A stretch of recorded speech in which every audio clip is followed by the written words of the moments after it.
Assalamualaikum warahmatullahi wabarakatuh.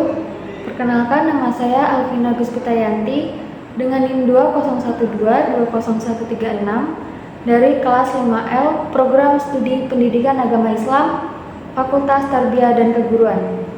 Baiklah teman-teman, di sini saya akan menjelaskan mengenai ijma, yang mana untuk memenuhi tugas akhir mata kuliah Ushul Fiqih dengan dosen pengampu Bapak Dr. Muhammad Yusuf SAG MPD.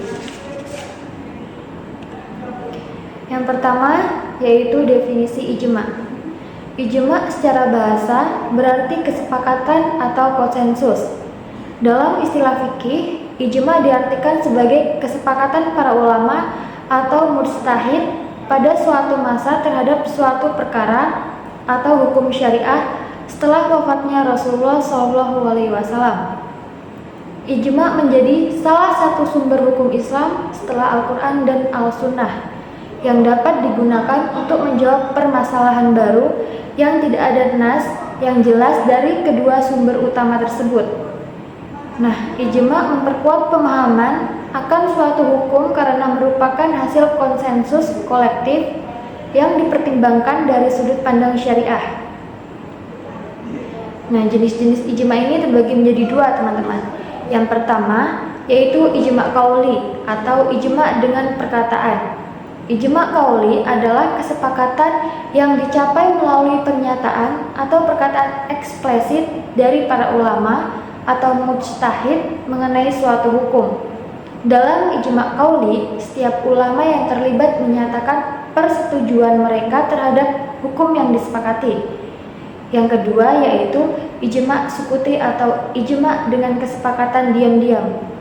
Ijma sukuti adalah kesepakatan yang terjadi ketika sebagian ulama menyatakan suatu pendapat mengenai suatu hukum dan pendapat tersebut tidak mendapatkan bantahan atau penolakan dari ulama lain. Untuk syarat sahnya ijma, ijma tidak dapat dianggap sah tanpa memenuhi syarat-syarat tertentu yang disepakati oleh para ulama. Ada 4, teman-teman. Yang pertama yaitu kesepakatan ulama atau mujtahid pada masa yang sama. Yang kedua, kesepakatan yang jelas dan tidak bertentangan.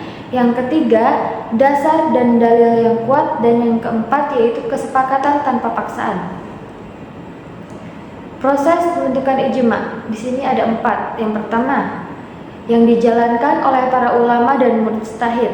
Yang kedua, identifikasi permasalahan hukum.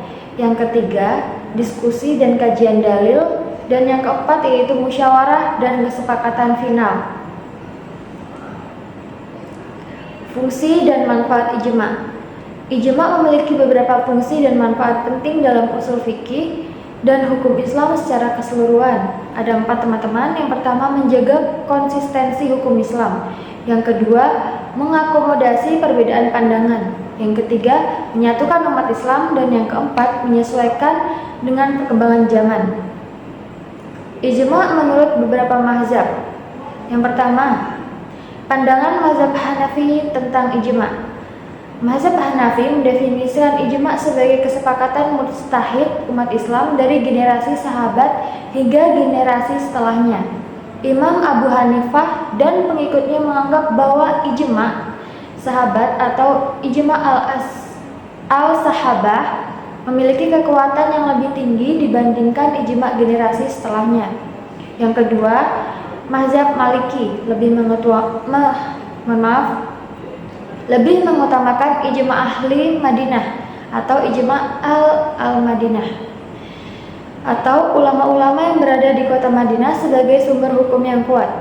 Menurut Imam Malik, Madinah sebagai tempat tinggal Nabi dan para sahabat utama merupakan sumber hukum Islam yang sangat otoritatif, terutama dalam masalah-masalah yang terkait dengan praktek ibadah dan tradisi. Yang ketiga, ijma menurut pandangan mazhab Syafi'i.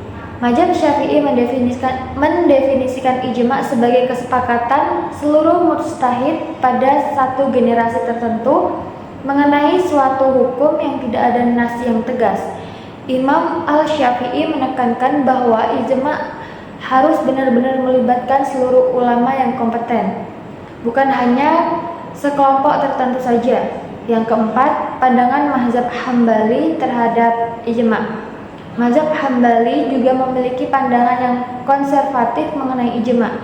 Imam Ahmad bin Hambal, pendiri mazhab Hambali, hanya menerima ijma sahabat sebagai ijma yang benar-benar otoritatif.